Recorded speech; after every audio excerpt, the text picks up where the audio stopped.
మట్కా ఈ సినిమాని నేను ఎలాంటి ఎక్స్పెక్టేషన్స్ లేకుండా చూసాను.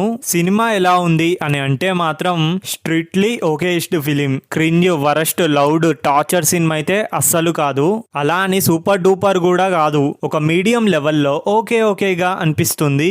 సినిమా పేరు మట్కా అని పెట్టారు గాని రైజర్ వైజాగ్ వాసు అని పెట్టాల్సింది. మూవీ టీం చెప్పినట్టే వాసు అనే ఒక క్యారెక్టర్ మీద రైజ్ అండ్ ఫాల్ ని ఒక డాక్యుమెంటరీ, ఒక బయోపిక్ లాగా తీశారు. ఇంకా పాజిటివ్స్ విషయానికి వస్తే స్టార్టింగ్ 30 minutes లో వాసు క్యారెక్టర్ ని అండ్ ఆ వరల్డ్ ని బాగానే సెటప్ చేసుకున్నారు. ఇంటర్వెల్ అండ్ సెకండ్ హాఫ్ లో కొన్ని సీన్స్ బాగున్నాయి. గద్దలకొండ గణేష్ తర్వాత మళ్ళీ వరుణ్ తేజ్ కి కరెక్ట్ గా సెట్ అయ్యే ఒక క్యారెక్టర్ పడింది. నేనైతే ఈ సినిమాని లాస్ట్ వరకు చూడగలిగానంటే అది కేవలం వరుణ్ తేజ్ పర్ఫార్మెన్స్ వల్లనే. డైరెక్టర్ అయిన కరుణ కుమార్ గారు ఎక్కడ సినిమాటిక్ లిబర్టీని తీసుకోకుండా లాజిక్స్ ని హ్యాండిల్ చేస్తూ హీరో తోపు దేవుడు అని భజన చేయకుండా చూసే వాళ్ళకి ఎక్కువ చిరాకు దొబ్బకుండా మూవీని చాలా కామ్ అండ్ సెటిల్ గా ప్రజెంట్ చేశారు. చూసేటప్పుడు చాలా కష్టపడి ఒక క్లారిటీ అండ్ విజన్ తో తీశారు అని అర్థమవుతుంది. అండ్ రాసుకున్న డైలాగ్స్ కూడా బాగానే ఉన్నాయి. Cinematography, colour grading and production values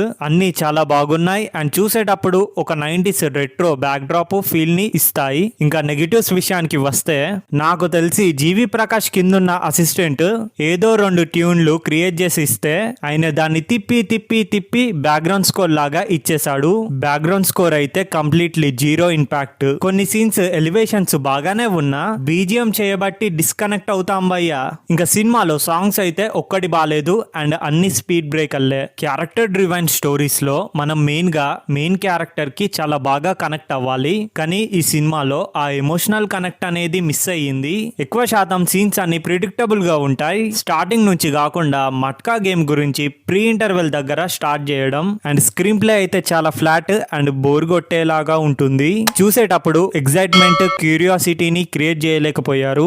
and ఈ సినిమాకి ఇచ్చే రేటింగ్ 7.3/10. ఎవరైనా చూద్దాం అనుకున్న వాళ్ళు ఎలాంటి హై మూమెంట్స్ లేకుండా చాలా ఫ్లాట్ గా ప్రిడిక్టబుల్ గా ఉన్నా పర్వాలేదు. వరుణ్ తేజ్ పర్ఫార్మెన్స్ అండ్ కొన్ని సెట్ ఆఫ్ సీన్స్ కోసం ట్రై చేయొచ్చు. అందరికి నచ్చే సినిమా అయితే కాదు, కొంతమందికే నచ్చొచ్చు. ఈ రివ్యూ మీకు నచ్చినట్టయితే లైక్ చేసి అండ్ ప్లీజ్ కొంచెం ఛానల్ ని సబ్స్క్రైబ్ చేసి సపోర్ట్ చేయండి. అండ్ ఎండ్ కార్డ్స్ లో ఉన్న ఏదో ఒక వీడియోపై క్లిక్ చేయండి. మనం మళ్ళీ అక్కడ కలుద్దాం. Thank you for watching.